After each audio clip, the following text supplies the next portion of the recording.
నమస్తే. ఎన్నో విషయాలు ఆధ్యాత్మికంగా మెగానైన్ భక్తి ద్వారా మనం మాట్లాడుకుంటూ ఉన్నాం. మనందరికీ ఇష్టమైన మాసాల్లో కార్తీక మాసం కూడా ఒకటి. కార్తీక మాసం వచ్చేసింది. కార్తీక మాసంలో పూజలు ఏ విధంగా చేసుకోవాలి, ఏ రాసుల వారికి ఏ విధమైన పూజా విధానం ఉంటుంది, ఎవరు ఎక్కువగా జాగ్రత్త వహించాలి, ఈ విషయాలన్నీ వివరించడానికి నాతో పాటు ఉన్నారు ప్రముఖ ఆస్ట్రాలజిస్ట్ అలాగే లైఫ్ కోచ్ మనందరికీ సుపరిచితులే డాక్టర్ ఆర్బి సుధ గారు.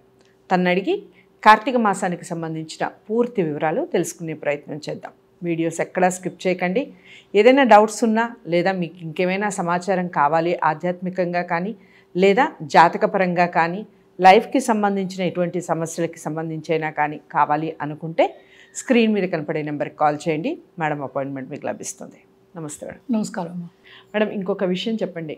మనకి కార్తీక మాసం అనగానే వివిధ రాసుల వాళ్ళు మేము ఎలా పూజా విధానం చేసుకోవాలి, అసలు మేము ఏ జాగ్రత్తలు తీసుకోవాలి అని అనుకుంటూ ఉంటారు. సో ఏ రాసుల వారికి బాగా కలిసి వచ్చే అవకాశం ఉంటుంది ఈ కార్తీక మాసంలో, ఎవరు కాస్త జాగ్రత్తలు వహించాలి, దానికి సంబంధించి చెప్పండి. తప్పక. ఇదేంటంటే మనకి అందరికీ తెలుసు 12 రాసులు ఉన్నాయి, అలాగే 9 ప్లానెట్స్ ఉన్నాయి. సో శివుడిని ఎక్కువ మనం చెప్పేది ఎప్పటికైనా సరే జూపిటర్కి మనం చెప్పుకుంటాం, అంటే గురువుకి చెప్పుకుంటూ ఉంటాం. సో లక్కీగా ఇప్పుడు ఏంటంటే మనకి జూపిటర్ కూడా ఈవెన్ రిట్రోగ్రేడ్ అయ్యి డైరెక్ట్ అయినప్పటికీ ఆయన ఏంటంటే ఉచ్చస్థితికి వస్తున్నారనమాట. సో ఎప్పటికైనా మనం బ్యాలెన్స్ అవ్వాలి, అంటే ఏంటి పాపపుణ్యాలు బ్యాలెన్స్ అవ్వాలి లోకంలో, అంటే మన గురువులు రావాల్సిందే.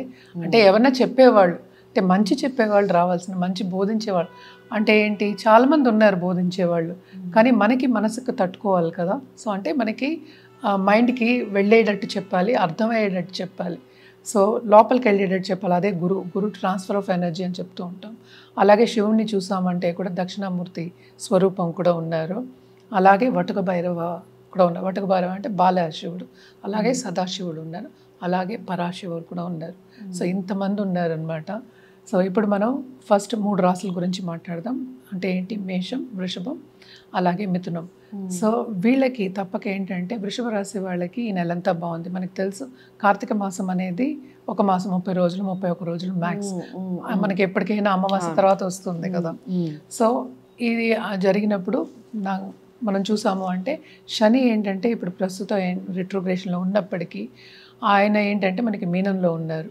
సో ఇప్పుడు మేషరాశి వాళ్ళకి కన్నా వృషభ రాశి వాళ్ళకి, మిథున రాశి వాళ్ళకి చాలా బాగుంటుంది. ఎందుకంటే ఈ మాసం అంతా జూపిటర్ కొంతవరకు ఎగ్జాల్టేషన్ పొజిషన్, అలాగే మనకి మిథునానికి వెళ్ళి వస్తున్నారు. సో తప్పక వాళ్ళకి చాలా బాగుంటుంది. ఆధ్యాత్మిక మోస్ట్ ఇంపార్టెంట్ మనం మాట్లాడుకునేది ఏంటంటే స్పిరిచువల్ గ్రోత్.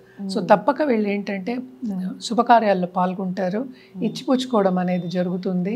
అలాగే ఇంట్లో ఏంటంటే మంచి శుభకార్యాలు జరిగే ఛాన్సెస్ ఎక్కువ కనిపిస్తున్నాయి అన్నమాట, ఎస్పెషల్లీ వృషభం అలాగే మిథునంకి. అండ్ ఆల్సో ఖర్చులు మాత్రం అవుతాయి. ఇప్పుడు శుభకార్యాలు అంటే ఏమీ చీప్గా ఏం అవ్వట్లేదు, అన్ని ఖర్చులు అవుతున్నాయి కదా. సో తప్పక వీళ్ళకి ఖర్చులు అయితే అవుతాయి, బట్ ఏంటంటే కొంతవరకు హ్యాపీగా గడిచే ఒక మాసం కింద మనం వీళ్ళకి చెప్పుకోవచ్చు అనమాట. మేషరాశి వాళ్ళకి కొంతవరకు ఇబ్బంది పెట్టినప్పటికీ, ఖర్చులు ఎక్కువైనప్పటికీ వాళ్ళకు కూడా ఏంటంటే ఆధ్యాత్మికంగా గ్రోత్ అనేది, స్పిరిచువల్ గ్రోత్ అనేది ఉంటుందన్నమాట. సో తప్పక వీళ్ళు ముగ్గురికి, ఈ 3 రాశి వాళ్ళకి ఈ మాసం అంతా, కార్తీక మాసం అంతా కొంతవరకు ఏంటంటే స్పిరిచువల్ గ్రోత్లో, అలాగే ఏంటంటే మన కెరియర్ గురించి మాట్లాడుకోవట్లేదు. సో ఏదైనా సరే వాళ్ళు అనుకునేది సాధించే ఒక మాసం కింద మనం చెప్పుకోవచ్చు. అంటే కొంతవరకు, అంటే ఒక నెలలో అన్నీ అయిపోతాయా అని మనం చెప్పలేము. సో ఇట్స్ లైక్ బాగుంటుంది, గోల్ సాధించే ఒక దశ కింద నడిచే ఒక మాసం కింద మనం చెప్పుకోవచ్చు.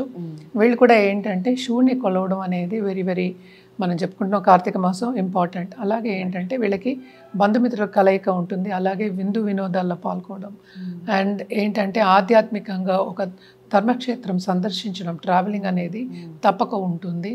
అండ్ ఆల్సో మనం పూజా విధానానికి వస్తే, లేకపోతే ఏం పూజ చేయాలని, తప్పక శివుణ్ణి పూజించవచ్చు. అలాగే శక్తిని పూజించడం ఇంకా మంచిది. సో ఇప్పుడు ఏంటంటే శివశక్తులు మనం చెప్పుకున్నాం కదా, మనకి ఏదైనా కావాలి అంటే ఆ మూమెంట్ అనేది మనకి రావాలి, ఆ క్రియేటివ్ ఫోర్స్ రావాలి, మనకి అమ్మవారు రావాలి. సో అమ్మవారిని కొలవడం అనేది చాలా మంచిది, ఎస్పెషల్లీ దుర్గాదేవిని కొలుచుకోవడం మంచిది. అలాగే ఏంటంటే వాయనం ఇవ్వడం, అంటే సుహాసిని స్త్రీకి పిలిచి, ఇంటికి పిలిచి వాయనం ఇవ్వడం అనేది మంచిదన్నమాట. అంటే ఏంటి, మన అనుకున్నది సాధించాలి అని వాయనం ఇవ్వడం. అంటే ఏంటి, ఎప్పుడు చీరను రవికల గుడ్డ ఇస్తారు, పసుపు కుంకాలు ఎలాగో ఇస్తారు, కానీ అమ్మవారి స్వరూపం కింద కొంచెం గాజులు, కాటిక, అలాగే ఏంటంటే కోమ్ అంటే ఏంటి దువ్వెన, ఒక అద్దం, ఇవన్నీ కూడా ఇవ్వచ్చు అనమాట. సో ఎవరి పరిస్థితిని బట్టి వాళ్ళు ఇచ్చుకోవడం అనేది మంచిది అనుకో. బట్ ఎనీవే ఇవన్నీ కూడా ఇవ్వచ్చు. ఇవన్నీ ఇస్తే మంచిది. ఒక ఫ్రైడే రోజో లేకపోతే మంగళవారం రోజు తప్పక ఇవ్వడం. అంటే మనం 3 రాసులు కలిసి చెప్తున్నాం కనుక 2 చెప్పాను, అంటే 2 days చెప్పాను. సో ఎప్పుడైనా పర్వాలేదన్నమాట. అంటే ఫ్రైడే అయినా సరే, ట్యూస్డే అయినా సరే. అలాగే తప్పక ఏంటంటే వీళ్ళు గురువుని సందర్శించడం కానీ, లేకపోతే వీళ్ళు ఒక గురువు కింద వెళ్ళడం కానీ తప్పక జరుగుతుందన్నమాట. అలాగే మనం చూసాము అంటే మెడిటేషన్, అంటే నేను ఇందాక చెప్పినట్టు కాశ్మీరీ శైవిషం మొత్తం మెడిటేషన్ నేర్పింది కూడా మనకి శివుడే అన్నమాట. సో ఎలా చేయాలి ఏమిటి అనేది మనకి పురాణాల్లో అదే కదా, శక్తికి చెప్పినట్టు, శక్తి మళ్ళీ శివుడికి చెప్పినట్టు మనకి బోళ్ళని పురాణాలు ఉన్నాయి అలాగా. సో మెడిటేషన్ కానీ, లేకపోతే ధ్యానం, బేసిక్గా మనం మాట్లాడే ధ్యానం, అలాగే యోగా కూడా అన్నీ అక్కడి నుంచి వచ్చినవే అనమాట. సో తప్పక ఇవన్నీ కూడా చేసుకోవచ్చు, ఏదో ఒకటి మొదలెట్టచ్చు. సో చాలా చక్కటి వివరణ, ముఖ్యంగా రాశులకు సంబంధించి అయితే చాలా చక్కటి వివరణ ఇచ్చారు. ఈ కార్తీక మాసంలో మరి మీది ఏ రాశి, మీరు ఏ విధంగా పూజ చేసుకుంటారు, ఈ విషయాలన్నీ కూడా శ్రద్ధగా విని చేసుకునే ప్రయత్నం చేయండి. ఇంకా డౌట్స్ ఉండి లేదా జాతకరీత్యా చూపించుకొని ఈ మాసంలో పూజలు చేయించుకోవాలి అనుకున్న వారు ఎవరైనా ఉంటే, ఆర్బీ సుధ గారిని కలవాలి అనుకున్న వారు ఎవరైనా ఉంటే స్క్రీన్ మీద కనపడే నెంబర్కి కాల్ చేయొచ్చు. వీడియోని లైక్ చేసి అందరికీ షేర్ చేయండి, ఛానల్ని సబ్స్క్రైబ్ చేసుకోండి. నమస్తే.